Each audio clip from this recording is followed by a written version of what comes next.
Di tengah hujan deras yang mengguyur Jakarta malam itu, Aisyah berdiri di depan pintu rumah Sari, tangannya gemetar memegang surat yang baru saja ditemukannya di laci meja kerja kekasihnya. Surat itu berisi pengakuan Sari kepada orang tuanya bahwa ia akan meninggalkan Aisyah demi pernikahan yang diatur keluarga, sebuah pengkhianatan yang membuat dunia Aisyah runtuh seketika.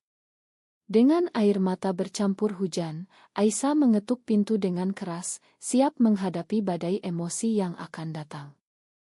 Aisyah dan Sari bertemu 2 tahun lalu di sebuah kai kecil di kawasan Blok M, saat keduanya sama-sama melarikan diri dari rutinitas harian yang melelahkan. Aisyah, seorang desainer grafis berusia 28 tahun, sedang berjuang dengan tekanan dari keluarganya yang konservatif di kampung halaman di Bandung, yang terus mendesaknya untuk menikah dengan pria pilihan mereka. Sari, 20 genep tahun, adalah seorang guru sekolah dasar yang berasal dari keluarga Muslim taat di Jakarta Selatan, di mana norma sosial dan agama menjadi pagar besi yang tak tergoyahkan. Pertemuan mereka dimulai dengan obrolan ringan tentang kopi dan buku, tapi segera berkembang menjadi ikatan yang dalam, penuh rahasia dan keberanian yang tersembunyi. Malam itu, setelah menemukan surat itu, Aisyah merasa dunia berputar. Ia ingat bagaimana Sari pernah berjanji di bawah pohon beringin di taman kota, bahwa mereka akan menghadapi segalanya bersama. Kita lebih kuat dari apa yang orang katakan, kata Sari saat itu, matanya penuh keyakinan. Tapi sekarang, surat itu menyatakan sebaliknya, Sari akan menikah dengan seorang pria bernama Rial, anak dari teman bisnis ayahnya, untuk menyelamatkan reputasi keluarga yang terancam oleh rumor tentang orientasi seksual Sari. Aisyah merasa dikhianati, tapi lebih dari itu, ia merasa takut. Bagaimana jika ini adalah akhir dari segalanya? Sari membuka pintu dengan wajah pucat, terkejut melihat Aisyah basah kuyup di depan rumahnya. Aisyah, apa yang kamu lakukan di sini? Hujan deras begini. Sari mencoba menarik Aisyah masuk, tapi Aisyah mundur selangkah, mengacungkan surat itu seperti senjata. Ini apa, Sari? Kamu mau ninggalin aku demi pernikahan palsu ini? Suara Aisyah bergetar, campuran antara marah dan sedih yang mendalam. Sari membeku, matanya melebar. Ia tahu saat ini telah tiba, saat di mana ia harus memilih antara cinta sejati dan kewajiban keluarga. Mereka duduk di ruang tamu yang gelap, hanya diterangi lampu meja kecil. Sari menjelaskan dengan suara pelan, aku nggak punya pilihan, Ais. Ayahku sakit parah, dan dia bilang kalau aku nggak menikah dengan Rial, bisnis keluarga bakal hancur. Rumor tentang kita udah mulai tersebar di lingkungan. Kalau ketahuan, aku bisa diusir dari rumah, bahkan dari pekerjaanku. Aisyah mendengarkan, hatinya teriris. Ia tahu betapa sulitnya hidup sebagai lesbian di Indonesia, di mana undang-undang dan norma sosial seringkali menekan mereka ke sudut gelap. Tapi pengkhianatan ini terasa seperti pisau di dada. Jadi kamu pilih mereka daripada aku. Setelah semua yang kita lalui, tanya Aisyah, suaranya parau. Flashback membawa Aisyah kembali ke masa awal hubungan mereka. Saat pertama kali mereka berciuman di balik tirai hujan di sebuah gang sempit, rasa takut dan euforia bercampur aduk. Mereka harus bersembunyi, bertemu di tempat-tempat rahasia, menghindari tatapan curiga dari teman dan keluarga. Aisyah pernah hampir tertangkap oleh ibunya saat Sari menginap di apartemennya, dan Sari pernah berbohong kepada saudaranya tentang teman perempuan yang sering datang. Setiap pertemuan adalah perjuangan, tapi itu membuat cinta mereka semakin kuat. Atau begitulah yang Aisyah pikirkan. Sari menangis sekarang, memegang tangan Aisyah. Aku cinta kamu, Ais. Tapi aku nggak bisa lihat keluargaku hancur karena aku. Di sini, di Indonesia, kita nggak bisa hidup bebas seperti di negara lain. Masyarakat, agama, semuanya menentang kita. Aisyah menarik tangannya, merasa marah membara. Ia ingat bagaimana ia sendiri pernah menolak lamaran dari seorang pria yang disukai keluarganya, hanya untuk mempertahankan identitasnya. Kamu pikir aku nggak ngerti tekanan itu? Aku juga punya keluarga yang nunggu aku pulang dengan suami. Tapi aku pilih kamu, Sari. Kenapa kamu nggak bisa pilih aku? Debat mereka berlanjut hingga larut malam. Sari berargumen bahwa pernikahan dengan Rial hanyalah formalitas, bahwa mereka bisa tetap bersama secara rahasia. Ini cuma untuk menyelamatkan muka. Setelah itu kita bisa lanjut seperti biasa. Tapi Aisyah menolak mentah-mentah. Rahasia. Kita udah hidup dalam rahasia bertahun-tahun. Aku capek, Sari. Aku mau hidup bebas, gak terus-terusan takut. Konflik ini menggali lebih dalam ke jiwa mereka, mengungkap luka lama dari diskriminasi yang mereka alami. Di luar, hujan semakin deras, seolah mencerminkan badai di hati mereka. Aisyah bangkit, siap pergi, tapi Sari memeluknya dari belakang. Jangan pergi, Ais. Kita bisa cari jalan keluar. Aisyah berbalik, matanya penuh air mata. Jalan keluar apa? Kamu udah mutusin, kan? Saat itu, Sari menyadari bahwa keputusannya bukan hanya tentang keluarga, tapi juga tentang keberanian menghadapi diri sendiri. Apakah ia akan mengorbankan cinta untuk norma sosial, atau sebaliknya? Pagi harinya, Aisyah pulang ke apartemennya dengan hati hancur. Ia menelepon sahabatnya, Lina, yang juga bagian dari komunitas LGBT di Jakarta. Lina, Sari mau nikah sama cowok. Aku nggak tahu harus gimana. Lina mendengarkan dengan sabar, lalu berkata, kamu harus putusin apa yang terbaik buat kamu, Ais. Jangan biarin masyarakat yang atur hidupmu. Kata-kata itu membuat Aisyah berpikir. Ia mulai merencanakan langkah selanjutnya, mungkin meninggalkan Jakarta, atau justru menghadapi Sari lagi. Sementara itu, Sari di rumahnya berhadapan dengan ayahnya yang sakit. Sari, kamu yakin dengan pernikahan ini? Tanya ayahnya lemah. Sari mengangguk, tapi hatinya ragu. Ia ingat senyum Aisyah, kehangatan pelukannya. Apakah ini benar-benar pilihan yang tepat? Konflik internal Sari semakin dalam, antara kewajiban ideal dan hasrat hati yang sejati. Aisyah memutuskan untuk bertemu Sari lagi di kafe tempat mereka pertama bertemu. Saat Sari datang, wajahnya penuh penyesalan. Aku salah, Ais. Aku nggak bisa lakuin ini. Aisyah terkejut, tapi senang. Namun, ini baru awal dari perjuangan mereka. Keluarga Sari mulai curiga, dan rumor semakin menyebar. Mereka harus memilih, lari atau hadapi. Di akhir pertemuan itu, mereka berpelukan, tapi Aisyah tahu badai belum berakhir. Tekanan sosial di Indonesia, di mana pernikahan sesama jenis belum diakui, membuat setiap langkah mereka penuh risiko. Apakah cinta mereka cukup kuat untuk bertahan? Hari-hari berikutnya menjadi neraka bagi Aisyah dan Sari. Setelah Sari memutuskan untuk membatalkan rencana pernikahan dengan Rial, keluarganya marah besar. Ayah Sari, Pak Hadi, yang sedang sakit jantung, memanggil Sari ke kamarnya. Kamu gila. Kamu mau hancurkan nama baik keluarga kita, bentaknya dengan suara lemah tapi penuh amarah. Sari duduk di samping tempat tidur, matanya menunduk. Ayah, aku nggak bisa nikah sama orang yang nggak aku cinta. Ini hidup aku. Pak Hadi menggelengkan kepala, hidupmu bagian dari keluarga ini. Di masyarakat kita, perempuan harus taat. Kalau rumor tentang kamu dan perempuan itu benar, kita semua malu. Sari merasa terpojok. Ia tahu ayahnya benar tentang masyarakat Indonesia yang masih konservatif, terutama di kalangan Muslim seperti keluarganya. Pernikahan bukan hanya urusan pribadi, tapi juga status sosial.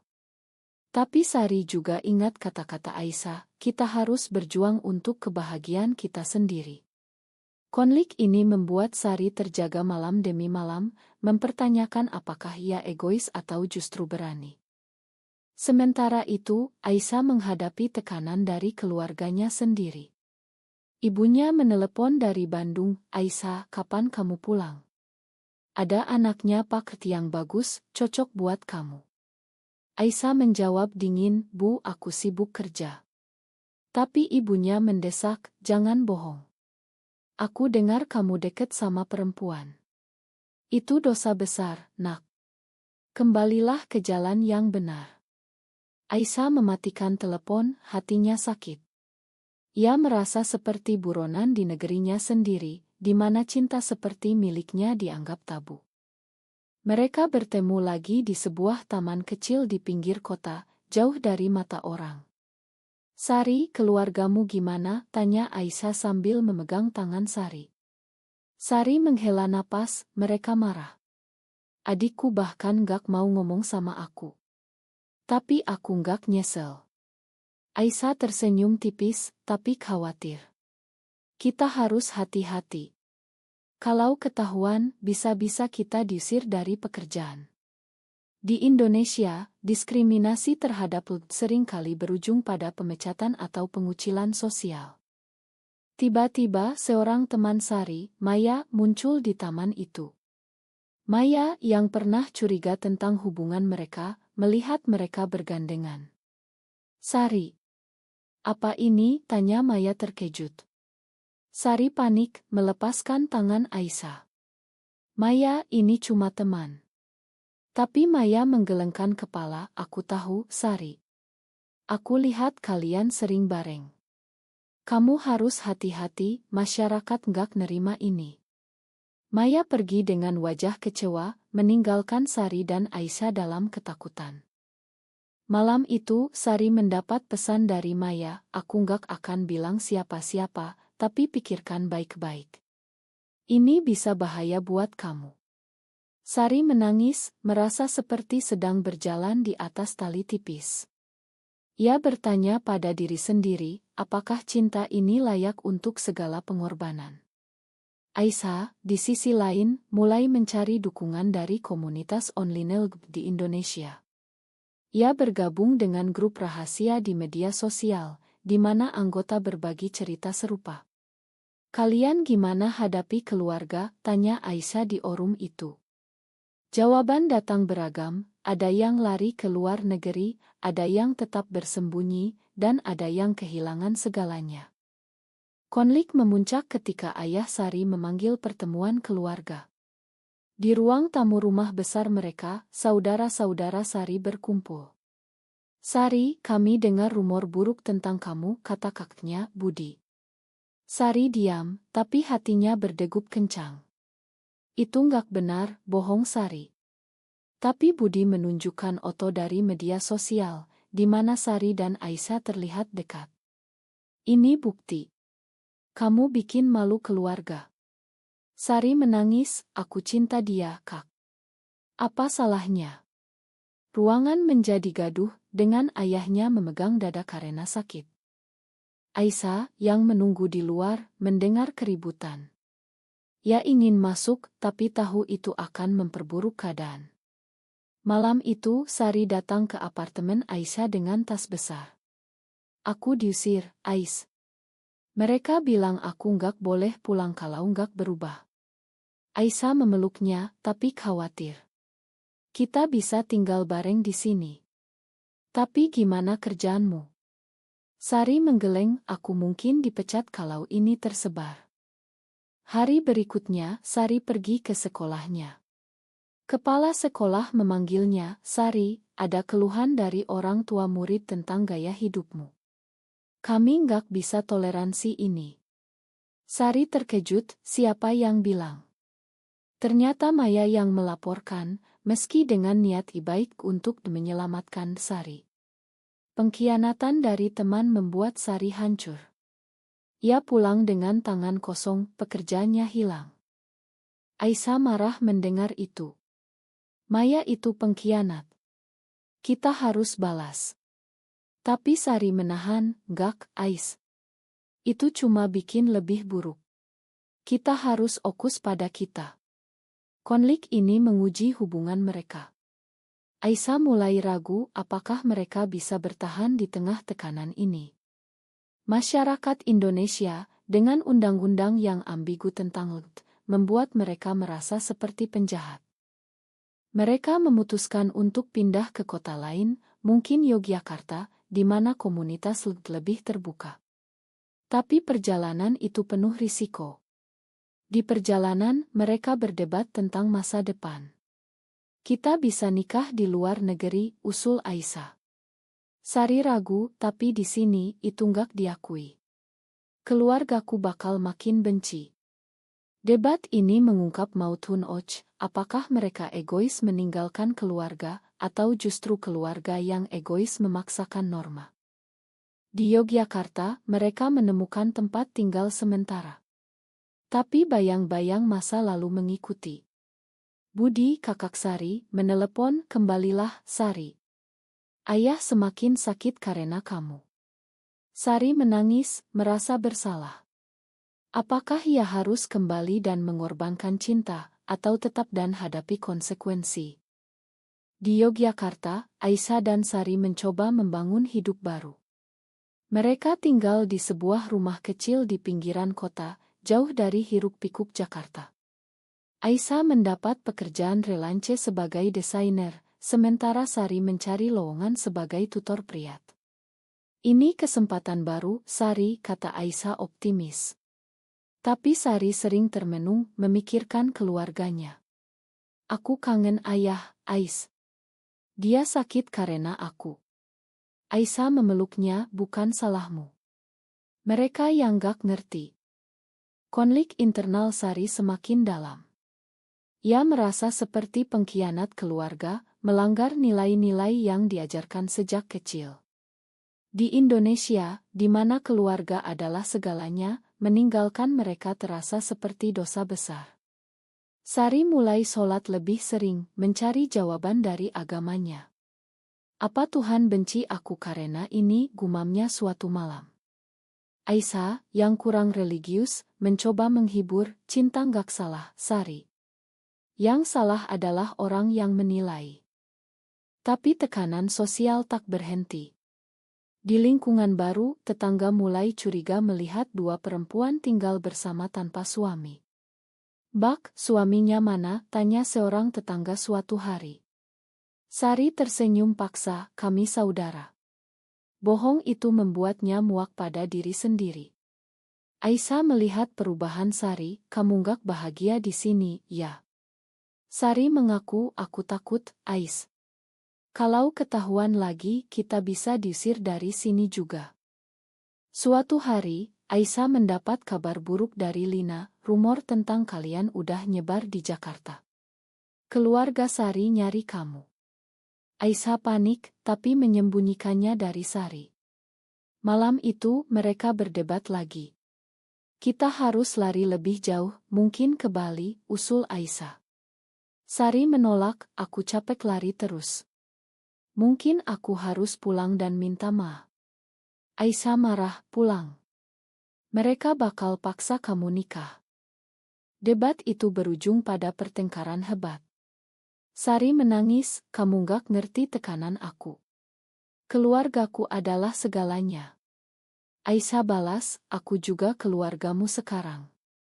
Kenapa kamu selalu pilih mereka?" Mereka tidur terpisah malam itu, hati masing-masing penuh luka. Pagi harinya, Sari pergi tanpa bilang, meninggalkan catatan, "Aku harus atasi ini sendiri." Aisyah panik mencari Sari. Ia menelepon Budi, "Di mana Sari?"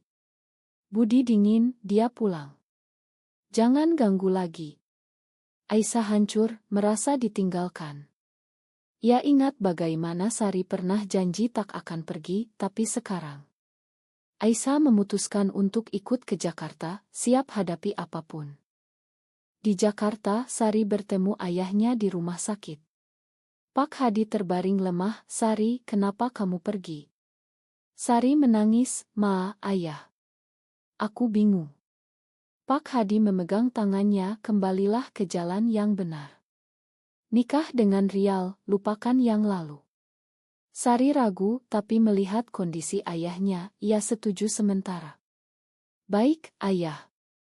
Tapi di hati Sari, konflik bergolak. Ia bertemu Rial, pria baik tapi tak dicintai. Sari, aku tahu ini dipaksa, tapi kita bisa coba, kata Rial. Sari tersenyum pahit, mungkin. Tapi pikirannya pada Aisyah. Apakah ini pengorbanan yang benar? Aisyah tiba di Jakarta dan menyusup ke rumah Sari malam-malam. Sari, kenapa kamu pergi? Sari terkejut, Ais, pergi. Kalau ketahuan bahaya.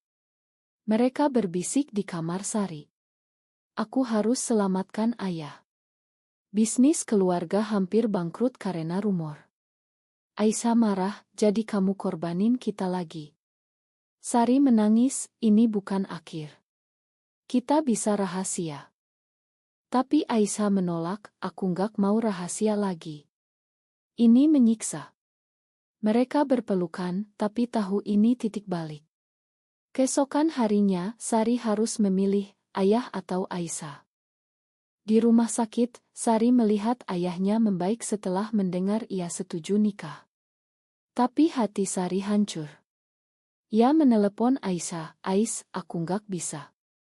Aku pilih kamu. Tapi terlambat, Aisyah sudah pergi, meninggalkan pesan, aku capek bertarung sendirian.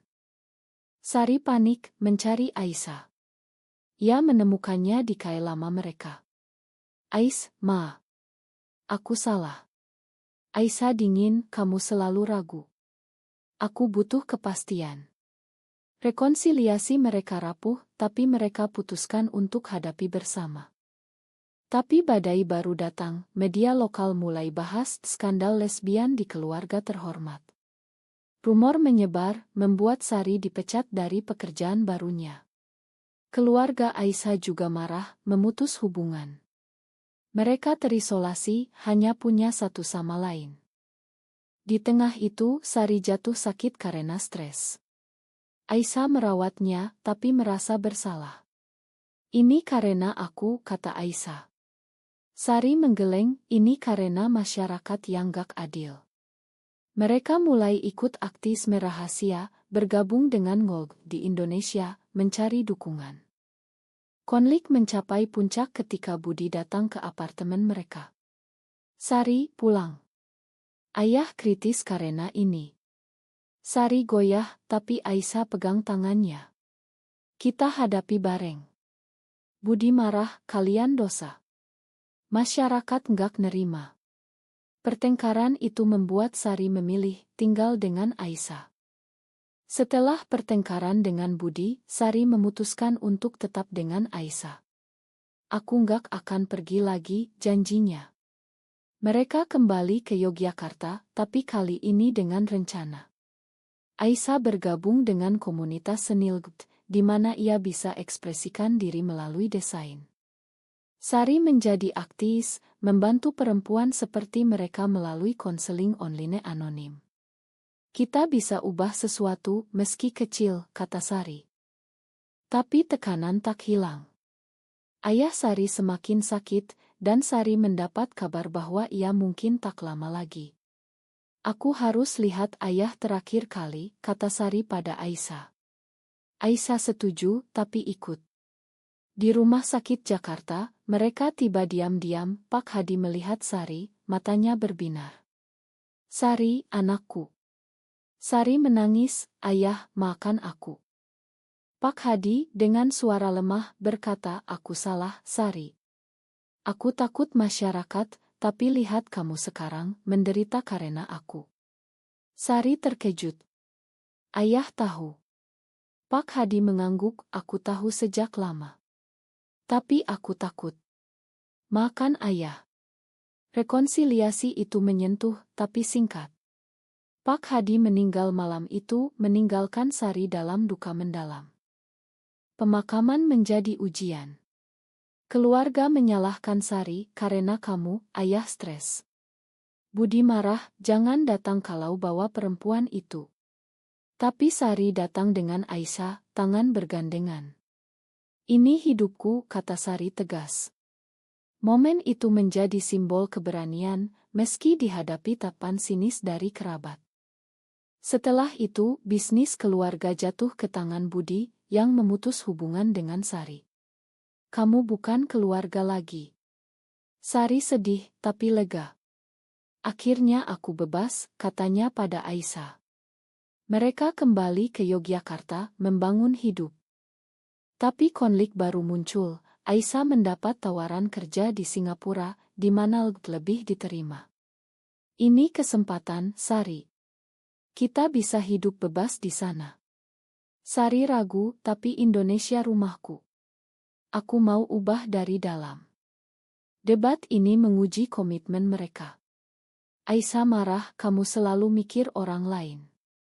Bagaimana kita? Sari balas, karena aku peduli. Lari bukan solusi. Mereka hampir putus, tapi sebuah acara aktivisme menyatukan mereka. Di seminar rahasia tentang hak di Indonesia, mereka bertemu korban diskriminasi lain. Kita harus bertahan, kata seorang pembicara. Itu membangunkan Sari dan Aisyah. Mereka putuskan tinggal di Indonesia, berjuang bersama. Tahun berlalu, tapi tekanan sosial tetap. Sari mendapat ancaman online dari kelompok konservatif. Kalian dosa, kembali ke jalan benar. Aisyah khawatir, mungkin kita harus pindah. Tapi Sari teguh, enggak, kita lawan. Konflik puncak datang ketika Sari diundang bicara di acara underground. Ia ceritakan kisahnya, menginspirasi banyak orang. Tapi setelah itu polisi datang, menangkap beberapa peserta atas tuduhan propaganda. Sari dan Aisyah lolos, tapi trauma. Di rumah, mereka berdebat lagi. Ini terlalu bahaya, Sari, kata Aisyah. Sari setuju, mungkin kamu benar. Kita pindah. Tapi sebelum itu, Sari mendapat kabar dari Lina, ada petisi untuk hak di Indonesia. Kalian bisa ikut. Mereka bergabung menjadi bagian dari gerakan. Tapi pengorbanan besar, Aisyah kehilangan klien karena identitasnya terungkap. Ini harga yang harus dibayar, kata Aisyah. Di akhir tahun, mereka merayakan ulang tahun hubungan mereka. Kita lalui banyak, ya, kata Sari. Aisyah tersenyum, dan kita lebih kuat. Tapi bayang maut masih ada, apakah masyarakat akan berubah? Waktu terus berlalu, dan Aisyah serta Sari semakin dalam terlibat dalam gerakan hak di Indonesia. Mereka mendirikan kelompok dukungan kecil di Yogyakarta, membantu perempuan muda yang menghadapi konflik serupa. Kalian enggak sendirian, kata Sari pada seorang gadis yang diusir keluarga. Aisyah mendesain materi kampanye, menggunakan seni untuk lawan stigma. Tapi setiap langkah maju disertai mundur, ancaman dari kelompok radikal, pengawasan dari otoritas. Suatu hari, Aisyah dihadang oleh mantan teman dari Jakarta. Kamu hancurkan hidup Sari, tuduhnya. Aisyah balas, kami bahagia sekarang. Tapi kata-kata itu menyentuh luka lama. Malam itu, Aisyah bertanya pada Sari, apa kita beneran bahagia atau cuma bertahan? Sari diam, lalu jawab, bahagia meski sulit. Konflik terakhir muncul ketika Budi datang ke Yogyakarta. Sari, aku salah. Ayah sebenarnya bangga sama kamu sebelum meninggal. Sari terkejut, kenapa baru bilang sekarang? Budi mengaku, aku takut. Tapi lihat bisnis keluarga sekarang, aku butuh bantuanmu.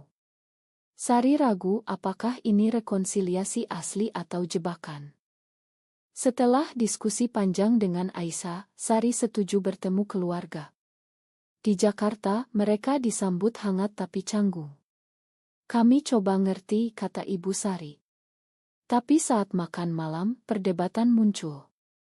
Kalian enggak bisa punya anak, bagaimana warisan, tanya Budi. Sari balas, cinta enggak tentang warisan, Kak. Aisyah tambah, kami bahagia seperti ini. Rekonsiliasi rapuh, tapi langkah awal. Sari dan Aisyah pulang dengan harapan. Tapi di perjalanan, Sari bertanya, apa kita harus kompromi lebih banyak? Aisyah jawab, enggak, kita tetap jadi diri kita.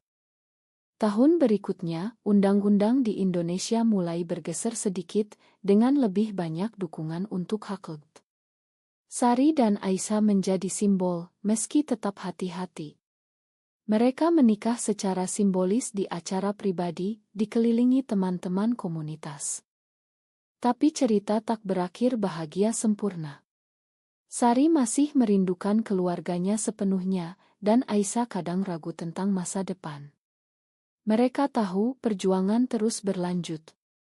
Di akhir segalanya, apakah pengorbanan untuk cinta sejati selalu benar, atau terkadang kewajiban sosial lebih penting untuk kedamaian jiwa?